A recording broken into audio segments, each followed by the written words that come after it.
Muchas gracias por recibirme. Yo aprendí español en el colegio, pero creo que es mucho mejor si hablo en inglés.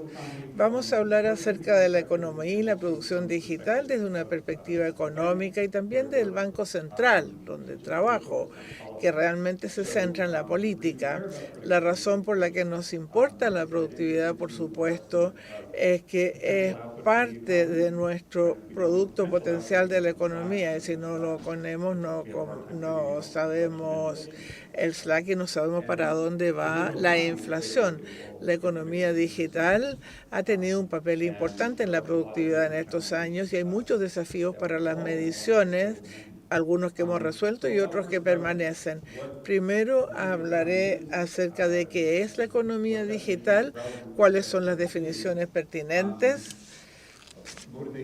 después una motivación para la economía digital y tres desafíos que creo que enfrentamos y algunas barreras institucionales al progreso. Lo primero, la definición que más se usa, la más comúnmente usada, tiene que ver con todo lo que puede que hagan estas empresas como economía digital.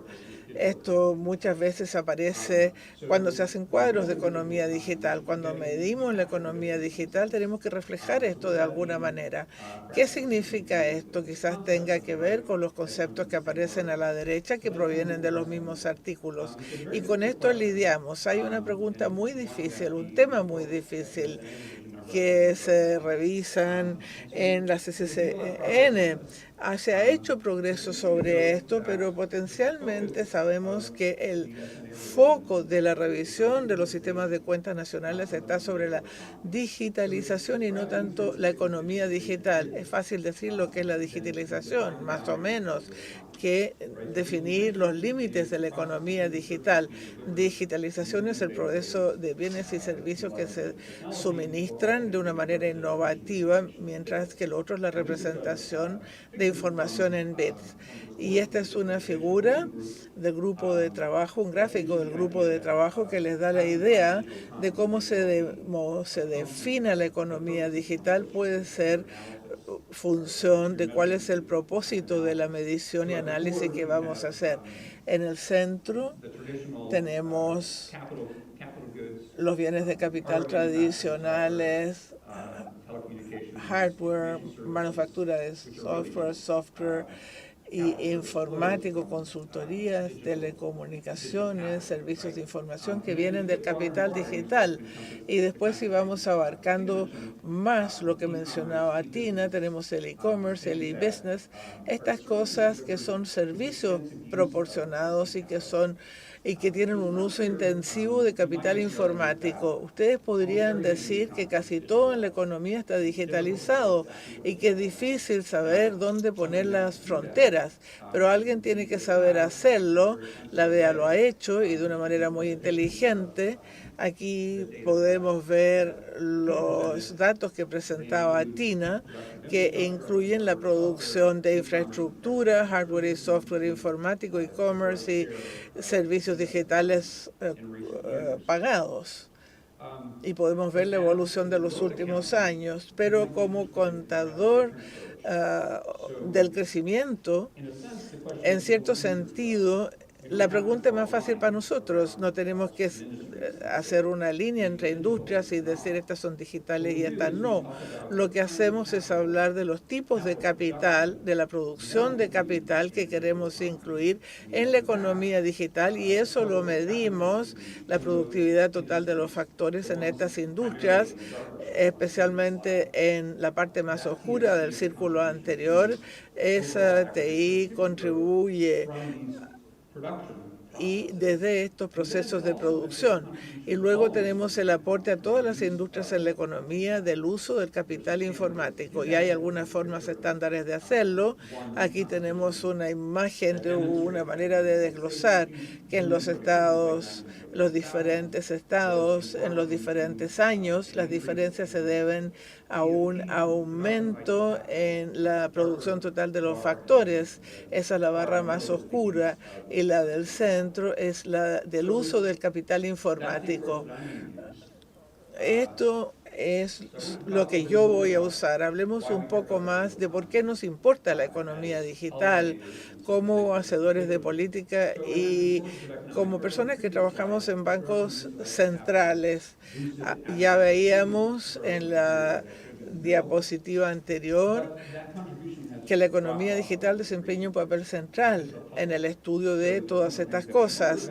Nos preguntamos, no solo por interés académico, sino que para que nosotros anticipemos la dirección en que va la economía y la capacidad que tiene la economía, tenemos que poder hacer pronósticos de productividad. Pero si no sabemos el aporte de IT a la productividad en el futuro cercano, es difícil que hagamos previsiones de cuál será el producto potencial y dilucidemos hacia dónde va la inflación. Además de eso, nos importa mucho la innovación y el cambio técnico, no solo por interés académico, sino porque este es un proceso que necesitamos comprender para poder enfrentar las tecnologías emergentes como la inteligencia artificial. Lo vamos a escuchar mucho más adelante en la conferencia. Todo lo que ustedes quieran. Tenemos que tener algún concepto de cuánto tiempo va a pasar entre que se produce la innovación. Por ejemplo, se descubre un nuevo tipo de batería para usar en vehículos eléctricos. ¿Cuánto pasará hasta que eso termine estando ya funcionando los vehículos y cuánto aparecerá el impacto en la productividad? El ejemplo clásico es el dínamo, que se inventó en 1990, pero el impacto completo en la productividad no apareció hasta 1920. Y esto es porque hay muchas cosas que pasaron entre la invención y cuando impactó la productividad. Eso tenemos que comprenderlo mejor y la economía digital es un gran ejemplo de ello. Después, en los 50, hay cambios técnicos en todos los sectores de la economía. Por ejemplo, más o menos la ley de Moore en los años 50. Después tenemos un ejemplo de globalización. La cadena de suministro de productos electrónicos es un ejemplo de globalización. Vamos a China, Estados Unidos, otros países, Asia, antes de que se terminen esas innovaciones y lleguen al mercado. Después las perturbaciones ecológicas, epidemiológicas y políticas locales se magnifican a través de la cadena de suministro en todo el mundo. Tenemos que entender la geografía, la interconexión entre estas diferentes partes de la economía digital si es que queremos anticiparnos al efecto de los shocks en el mundo y en las diferentes economías. Y por supuesto es necesaria una medición precisa para hacer todo esto. Vamos a hablar de 3 desafíos para las mediciones. Primero, las medidas precisas y útiles de la economía digital tienen que tener 3 tipos de coherencia. Tipos de capital, tangibles e intangibles. Diferentes tipos de tangibles y de intangibles, un tratamiento simétrico de la producción de alto volumen como los teléfonos móviles y de bajo volúmenes como las máquinas de resonancia magnética. Tenemos que ver la calidad de estos bienes simétricamente entre todas estas cosas para llegar a resultados creíbles. También necesitamos consistencia en cuanto al tiempo y en un periodo largo de tiempo. Hay, como les decía, innovaciones que han tomado décadas en llegar al mercado y después necesitamos consistencia también para temas como la cadena de suministro. Vamos a ver esto primero. Pueden ver ahí la producción de hardware y software.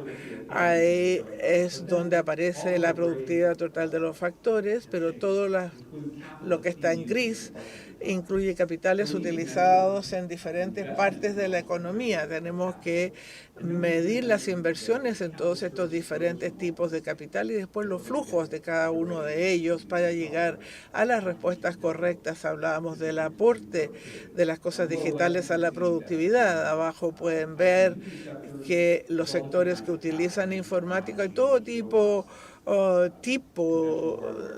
como, robots, y después tenemos las plataformas digitales que distinguen el tipo de uso del capital digital. Aquí el capital abarcado en estas, que se abarcaba en las cuentas nacionales habituales, incluye analítica, software, sistemas de manejo de bases de datos. Algo de lo que hablamos mucho y con lo que lidiamos mucho son los intangibles producidos por estas plataformas y por los hogares, y que son utilizados por estas plataformas para producir todo tipo de bienes y servicios. Esto nos da diferentes tipos de redes, de medios, Wikipedia y cosas como esa. Y también recogen nuestra historia como activo y se trabaja en ello.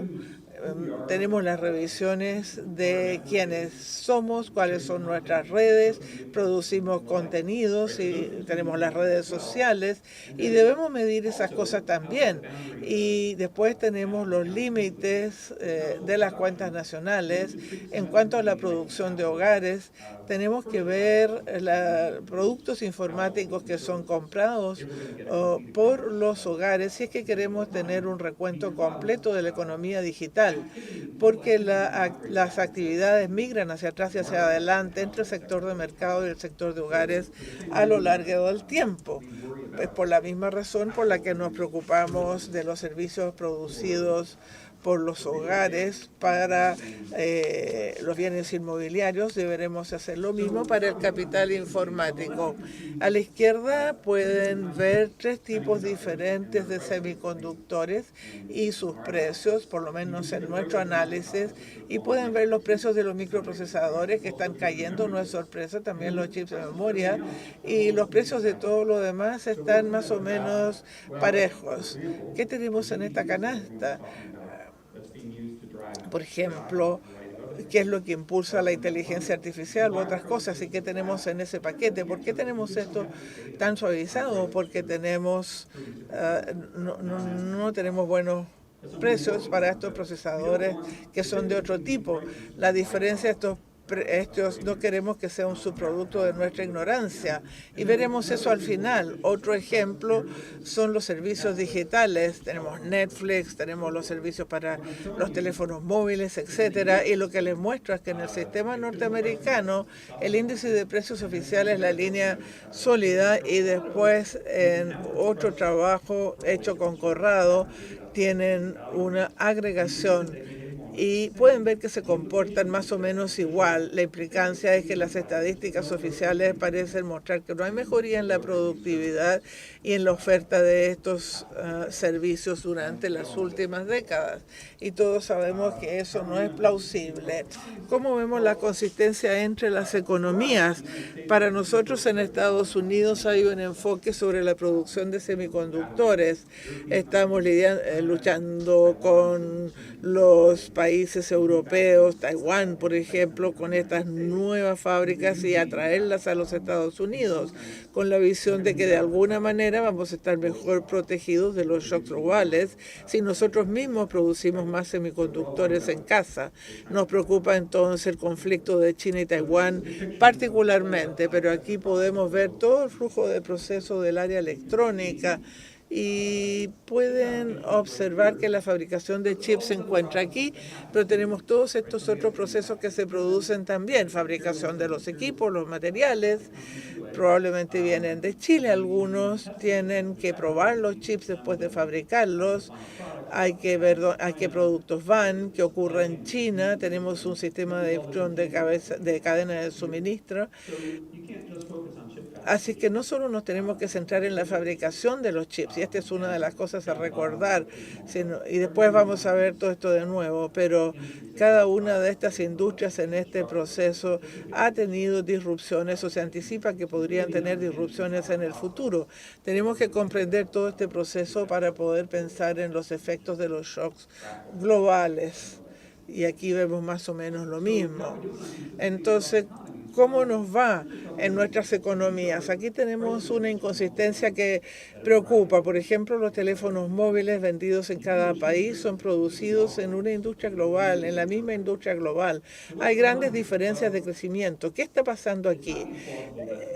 No es muy plausible que las diferencias sean tan grandes porque los teléfonos móviles tienen una sola cadena de suministro integrada, se usan los mismos componentes, se diseñan por las mismas empresas y se arman en China.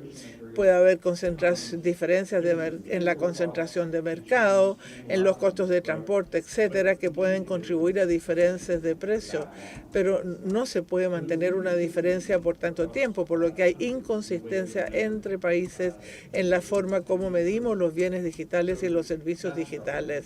Y eso preocupa. Las consistencias a lo largo del tiempo. Aquí alternativas de índices de precios de los procesadores. Parte de los datos vienen de la BEA, otros de otros investigadores, y tenemos toda esta información sobre los precios. Pero tenemos todos estos resultados que se ven más o menos consistentes, pero tenemos el problema de integrarlos en una serie de tiempo prolongada, cohesiva, y no es obvio cómo hacer eso, de tal manera que ese problema ocurre en algunos lugares. Partimos con muchos índices y cómo enfrentamos ese problema. Quisiera hablar también de barreras al progreso que veo. Uno es lo que llamo la balcanización del sistema de medición global. Cada economía implementa un sistema de cuentas nacionales, típicamente tratando de seguir las normas de la CCCN, pero producen medidas individuales o propias. ¿Cómo se hace esto consistencia? Si estamos exportando semiconductores, si ustedes lo están importando en Chile, pueden pensar que el precio de exportación va a alinearse con el precio de las importaciones que ustedes están reportando. A veces se cumple, a veces es muy diferente y no hay un mecanismo para que esto ocurra. También tenemos el foco en el perfeccionismo.